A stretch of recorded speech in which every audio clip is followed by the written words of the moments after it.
I'm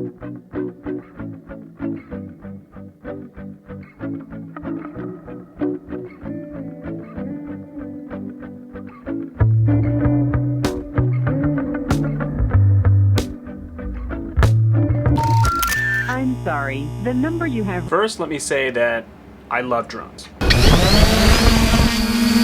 I love drones. Big drones, little drones, they're fantastic for filmmaking.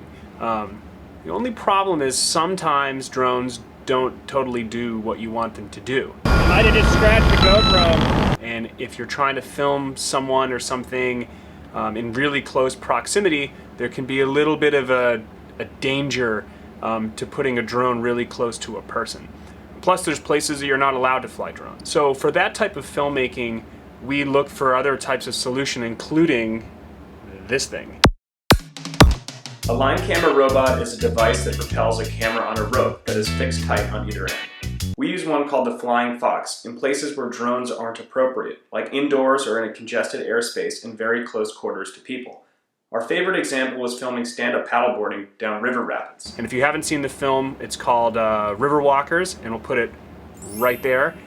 Take a look. And today I wanted to sort of show you this piece of equipment because I think a lot of people don't know about it, and it's actually really, really cool. The only problem with this is that it doesn't come out of the box exactly the way we wanted it, so we had to do some modifications that we're going to share with you today in hopes that they're helpful for you. Disclaimer, this is not a sponsored video. We have no affiliation with the brand, we're just doing this to be helpful. The first and biggest problem with this are the ESCs.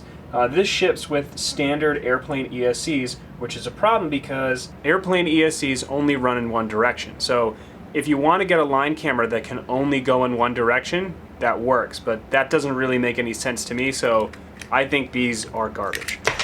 Save them for another project, you can use them for something else, but for this, I would recommend replacing the ESCs. I replaced the stock ESCs with some RC car ones from Castle Creations, which you can see right here.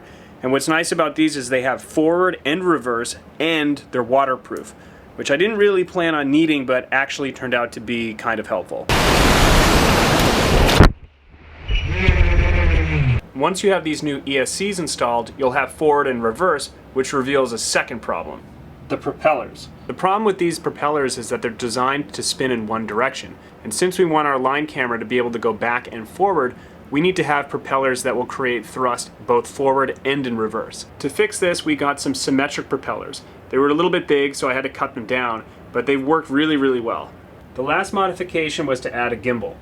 The unit ships with a little servo here that allows you to spin a GoPro in its case. The problem is these things can vibrate a lot, and having a gimbal is going to really help stabilize the horizon line. So our three modifications were to replace the ESCs so we can spin the motors in forward and reverse, replacing the propellers so that we can generate thrust in forward and reverse, and adding a gimbal to the camera so we can stabilize the image so there's no vibration problems. Almost forgot. We also added an FPV system so that we could transmit the feed from the camera to the operator. This allows the filmmakers to see if they're getting the shot in real time.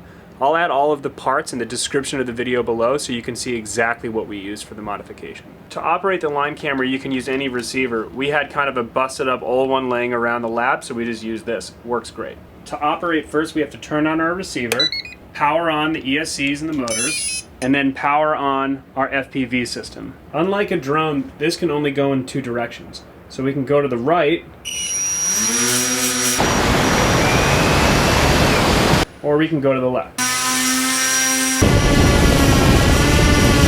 Because the gimbal is mounted on a servo, we can pan the camera 360 degrees,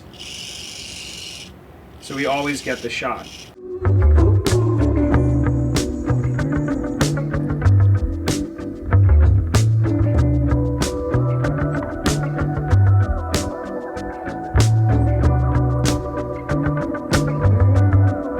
You can also angle it down or up. When you add an FPV system, you can see what you're getting all the time and control the camera easily with one hand. So that's our line camera system. All up, we spent less than $1,000 to put it together, which was the cheapest solution we could find at the time. If you have any questions about what we did or how we did it, just ask in the comments below and we'll be sure to answer each and every one of them. Thanks so much for watching. Be sure to subscribe and let us know if there's any type of tutorial videos you want to help your filmmaking out, and we'll make them. Thanks.